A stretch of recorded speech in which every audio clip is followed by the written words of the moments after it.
साथियों, आप सभी का विजन यान के प्लेटफॉर्म पर स्वागत है। इस वीडियो में हम लोग कुछ महत्वपूर्ण करंट अफेयर को देखेंगे तथा उनसे संबंधित महत्वपूर्ण बिंदुओं की विस्तार से चर्चा करेंगे। तो चर्चा को प्रारंभ करते हैं। सबसे पहले बात कर लेते हैं ओपन स्काई ट्रीटी के संबंध में या ओपन स्काई संधि के संबंध में। तो प्रश्न उठता है कि यह वर्तमान में चर्चा में क्यों है। तो चर्चा में इसलिए आया कि अमेरिकी राष्ट्रपति डोनाल्ड ट्रंप ने ये कहा है कि यूएसए जो है वो ओपन स्काई संधि से अलग हो जाएगा। तो इस प्रकार की चेतावनी जो है अमेरिकी राष्ट्रपति के द्वारा दी गई है। अब यह चेतावनी क्यों दी गई है, इस पर हम लोग चर्चा भी थोड़ी देर बाद करते हैं। पहले हम लोग देख लेते हैं कि यह ओपन स्काई संधि है क्या और यह कब लागू की गई और इसके तहत क्या क्या प्रावधान किए गए हैं। तो ओपन स्काई संधि जो है यह इसकी अवधारणा शीत युद्ध के शुरुआती वर्षों के दौरान अमेरिकी राष्ट्रपति ड्वाइट आइजनहावर के द्वारा प्रस्तुत की गई थी। अब यह प्रस्तुत क्यों की गई थी, तो इसको एक उदाहरण के माध्यम से समझने का प्रयास करें। मान लीजिए दो देश हैं, ए और दूसरा देश है बी। अब ए देश को लगता है कि जो बी देश है ये ए पर अटैक करना चाहता है और इसके लिए वह अपने आर्मी को चोरी छुपे क्या कर रहा है, डिप्लॉय कर रहा है। और ऐसी ही संभावना या ऐसी ही आशंका जो है बी के द्वारा ए के प्रति व्यक्त की जाती है। तो ये हुआ कि एक संधि की जाए जिसके तहत कि ए क्या करेगा, ये अपना एक विमान जो है, ऐसा विमान जिसमें कि हथियार नहीं होंगे, तो हथियार विहीन विमान को इसके आसमान में भेजेगा और आसमान में उड़ते हुए या देखने का प्रयास कर सकता है या देख सकता है कि इस देश के द्वारा इस प्रकार की कोई योजना नहीं बनाई जा रही है, मतलब इस प्रकार का कोई कदम नहीं उठाया जा रहा, ना ही कोई आर्मी को ए की तरफ डिप्लॉय किया जा रहा। और यही प्रोसेस जो है बी जो है अपना विमान ए के स्काई में भेज करके कर सकता है। तो ये जो ट्रीटी की अवधारणा थी, यही इस ट्रीटी की अवधारणा थी जो कि अमेरिकी राष्ट्रपति ड्वाइट आइजनहावर के द्वारा प्रस्तुत की गई थी। तो सोवियत संघ का जब विघटन हो जाता है तो उसके बाद अमेरिका राष्ट्रपति जो तत्कालीन अमेरिकी राष्ट्रपति जॉर्ज एच.डब्ल्यू. बुश थे, इनके प्रशासन के दौरान मार्च 1992 में फिनलैंड की राजधानी हेलसिंकी में इस संधि पर हस्ताक्षर किए गए। तो कब किया गया था? 1992 में किया गया था। तथा यह जो संधि है वर्ष 2002 में यूएसए के तत्कालीन राष्ट्रपति जॉर्ज डब्ल्यू बुश, जो कि इनके एच.डब्ल्यू. बुश के बेटे थे, तो इनके साथ प्रशासन के दौरान में यह जो संधि होती है प्रभाव में आती है। तो हस्ताक्षर कब होते हैं? 1992 में। और ये लागू कब होती है, प्रभाव में कब आती है? तो 2002 में आती है। तो इस संधि में 34 हस्ताक्षरकर्ता देश हैं। तो ये हस्ताक्षर के तौर पर देखेंगे तो वर्तमान में 35 देश हैं, क्योंकि कजाकिस्तान ने भी हस्ताक्षर किया हुआ है परंतु उसने अभी तक रेक्टिफाई या अनुमोदित नहीं किया है। तो हस्ताक्षरकर्ता देखेंगे तो 35 हैं, परंतु यदि अभी इसमें शामिल कितने लोग हैं तो 34 हैं पूरी तरीके से। तो इस संधि में 34 जो हस्ताक्षरकर्ता देश हैं, जिसमें आपका अमेरिका और रूस भी शामिल हैं, तो इनको संधि में शामिल अन्य देशों की सीमाओं में सैन्य गतिविधियों की जांच के लिए गैर हथियार वाले निगरानी विमानों की उड़ान की अनुमति देती है यह संधि जो है। मतलब ये 34 जो हस्ताक्षरकर्ता देश हैं, इनमें से कोई भी देश जो है अन्य जो 33 देश होंगे उनके आसमान में विमान भेज करके ये देख सकता है कि कोई सैन्य गतिविधियां इस प्रकार की नहीं की जा रही हैं। इसी प्रकार से दूसरा देश भी दूसरे के आसमान में अपना विमान भेज करके देख सकता है। तो इस संधि का जो उद्देश्य था यही कि सदस्य देशों के बीच जो विश्वास है उसको बढ़ाया जाए कि किसी प्रकार का कोई षड्यंत्र नहीं किया जा रहा और परस्पर सहयोग से अंतर्राष्ट्रीय स्थिरता को मजबूती प्रदान की जाए। तथा संधि के अनुसार किसी सदस्य देश पर निगरानी विमानों की उड़ान हेतु जो संबंधित देश को कम से कम 72 घंटे पूर्व इसकी सूचना दी जानी अनिवार्य है। मतलब ए और बी हैं, यदि बी चाहता है कि हमको ए के आसमान में निगरानी करनी है तो इनको ए को 72 घंटे पहले सूचना देनी पड़ेगी, तो उसके बाद ही ये प्रोसेस आगे बढ़ेगा। तथा संधि की शर्तों के तहत कोई भी सदस्य देश जो है वो 96 घंटे से अधिक की निगरानी उड़ान की अनुमति देने के लिए बाध्य नहीं होगा। मतलब कि जो मैक्सिमम है कितने देर तक आप निगरानी के लिए अपना विमान उड़ा सकते हैं, 96 आवर के लिए। तथा एक चीज़ यहाँ पर ध्यान रखिएगा कि जो भारत है वह इस संधि में शामिल नहीं है। तो हमारे लिए परीक्षा के दृष्टिकोण से यह ज़्यादा महत्वपूर्ण है। पूछा जा सकता है कि यह जो ओपन स्काई ट्रीटी है इसमें भारत कथन 2-3 कथन देकर के एक स्टेटमेंट ये भी दे सकता है कि भारत इस संधि में शामिल है। तो याद रखिएगा भारत जो है इस संधि में शामिल नहीं, क्योंकि जो ओपन स्काई ट्रीटी या संधि है इसके नाम से लगता है कि या इस प्रकार की कोई संधि है जहाँ पर विमानों के आवागमन के लिए संधि बनाई गई, परंतु यह ऐसा नहीं है। तो याद रखिएगा इसमें भारत शामिल नहीं है। आगे चलते हैं, इसी में बात करते हैं कि अब प्रश्न ये उठता है कि जो अमेरिका ने ऐसा कदम उठाया, ये जो चेतावनी जारी की है कि हम ओपन स्काई ट्रीटी से बाहर हो जाएंगे, यह ऐसा किया क्यों गया है? तो अमेरिका का आरोप है कि रूस द्वारा लगातार खुले तौर पर इस संधि का उल्लंघन किया जाता है। कैसे?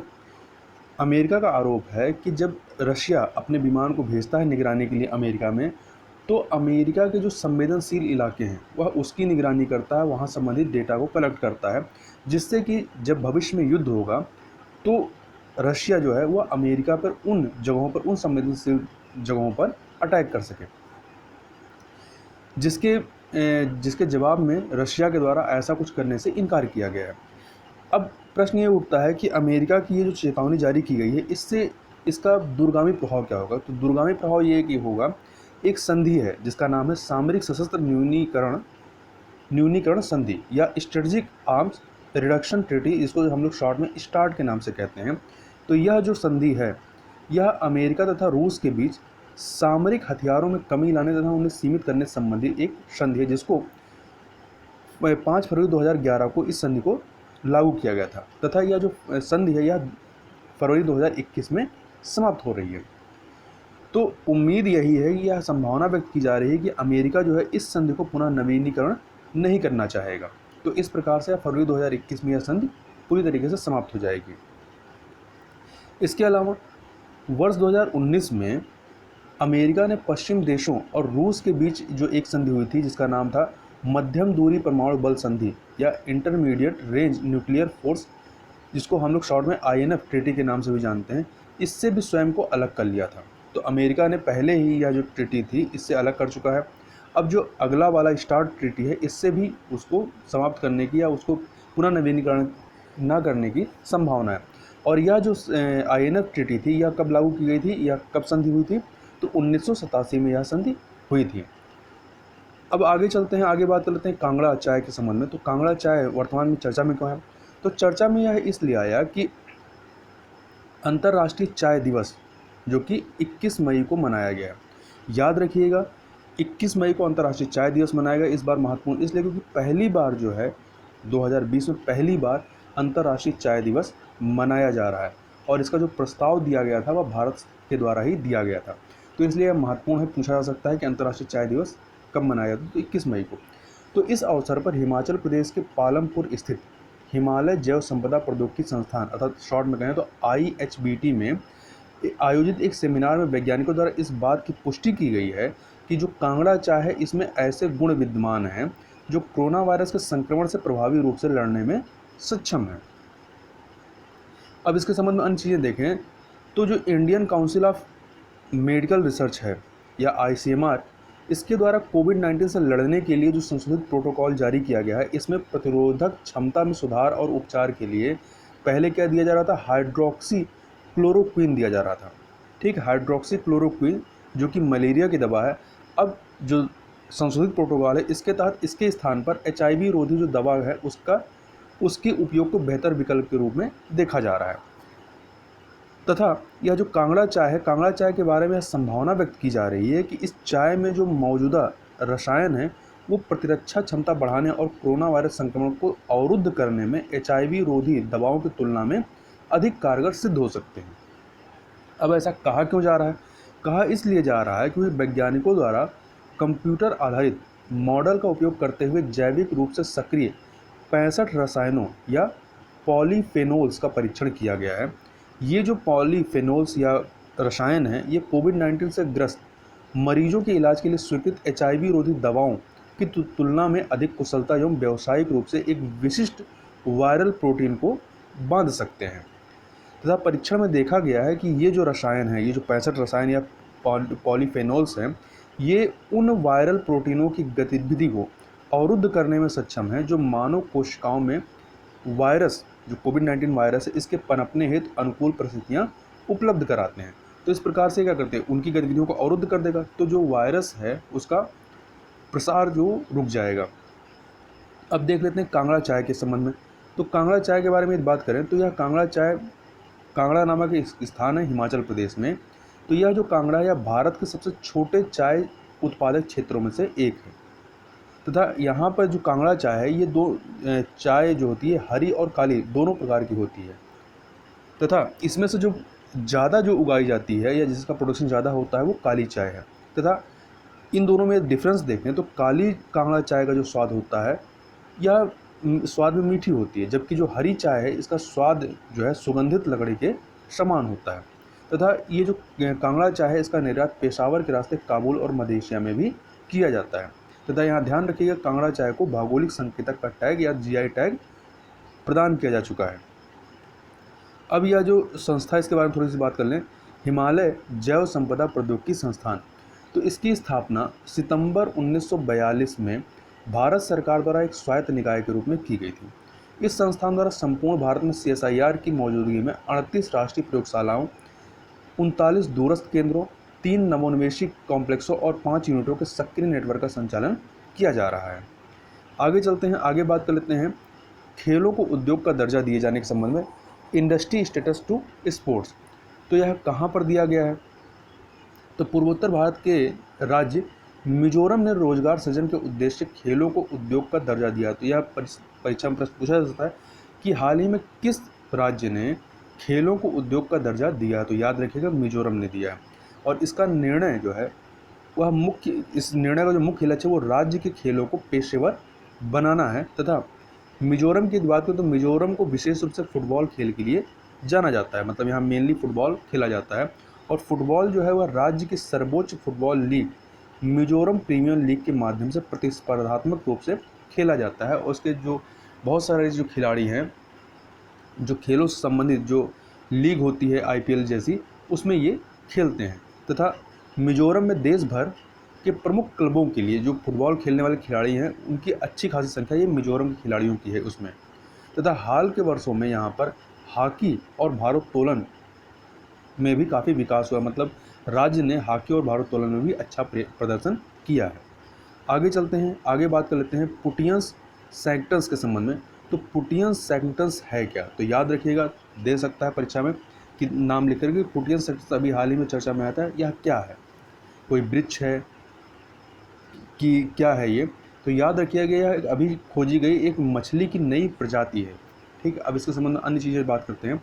तो तमिलनाडु के बेलन कन्नी में साइप्रिनिडे परिवार के ताजे पानी की एक छोटी मछली की एक नई प्रजाति पुटियंस सैक्टन्स का पता चला है। तो याद रखिएगा यह जो मछली की प्रजाति है यह ताजे पानी की, फ्रेश वाटर की है। इस मछली की जो पहचान है एवं नामकरण कोल्लम, जो कि तमिलनाडु में है, कोल्लम में BJM गवर्नमेंट कॉलेज के प्राणी विज्ञान विभाग के प्रमुख मैथुज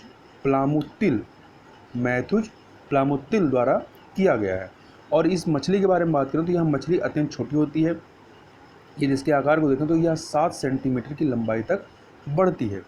तथा यह जो पुटियंस प्रजाति की जो मछली होती है इनको स्थानीय रूप से केरल में पराल और तमिलनाडु में केडे के नाम से जाना जाता है। और ये जो मछलियाँ हैं विशुद्ध रूप से ताजे जल के अर्थात फ्रेश वाटर में पाई जाने वाली मछलियाँ हैं। हालांकि जो अभी तमिलनाडु के बेलनकन्नी में जो मछली खोजी गई है वो शेष प्रजाति जो कि केरल और तमिलनाडु में जो पाई जाने वाली आपकी पराल और केड़े हैं इनसे भिन्न है। मतलब ये एक नई प्रजाति है। आगे चलते हैं, आगे बात करते हैं शाही लीची और जर्दालू आम के संबंध में। यह चर्चा में इसलिए आया कि भारत सरकार ने डाक विभाग और बिहार सरकार के बागवानी विभाग ने लोगों के दरवाजे तक शाही लीची और जर्दालू आम की आपूर्ति करने के लिए समझौता किया है।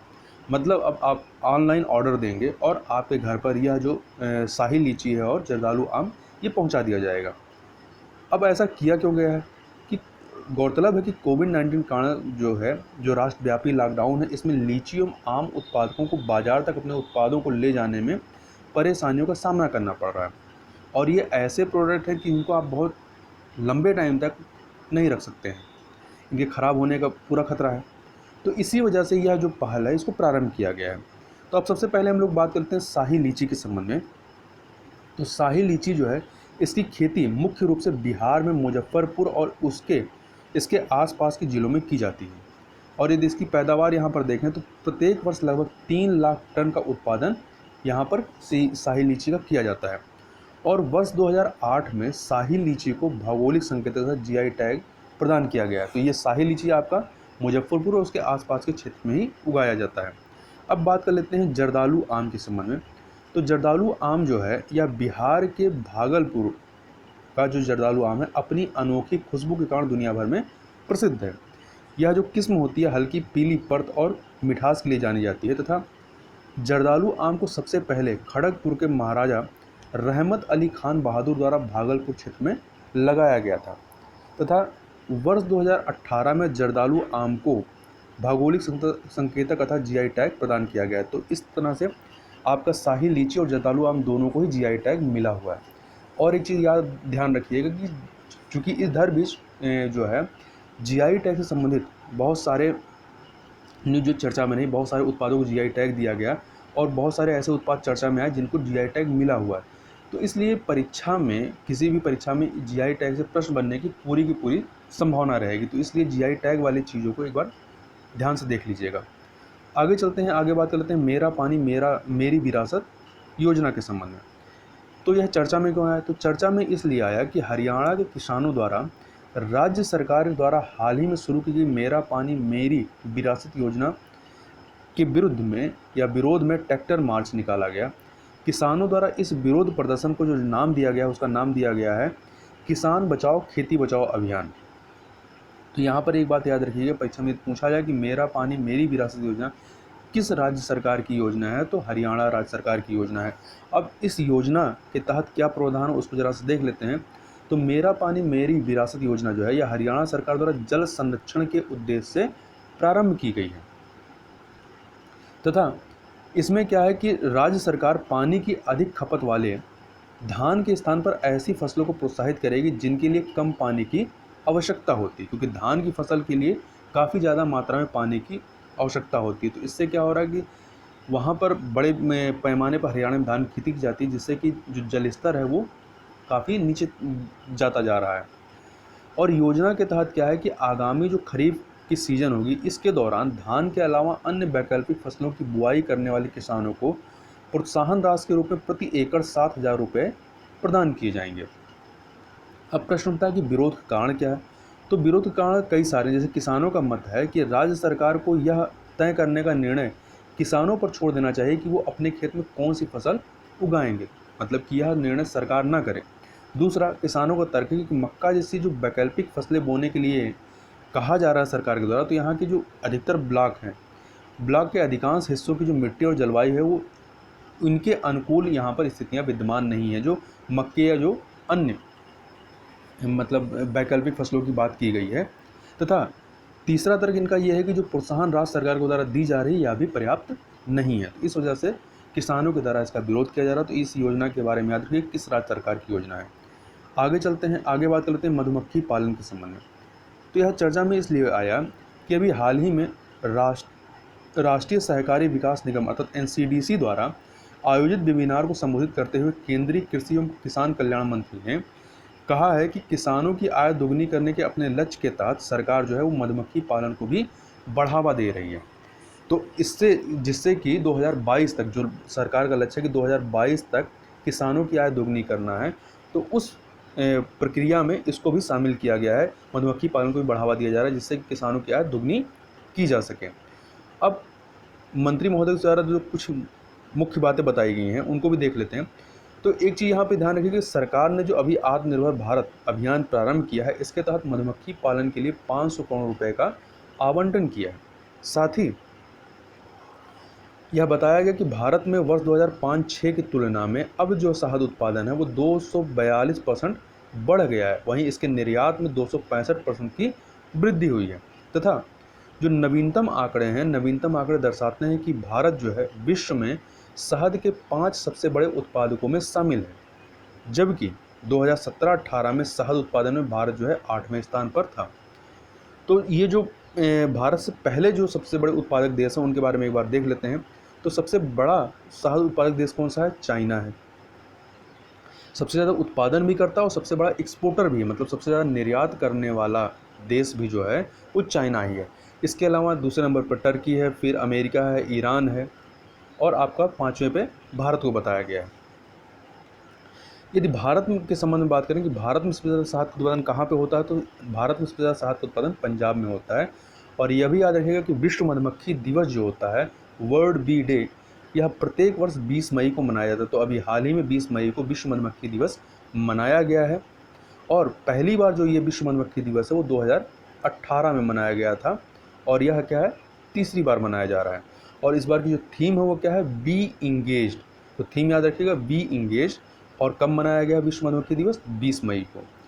इसके संबंध में अन्य चीज़ें बात करें तो मधुमक्खी पालन संबंधित एक संगठन है जिसका नाम है राष्ट्रीय मधुमक्खी बोर्ड या नेशनल बी बोर्ड।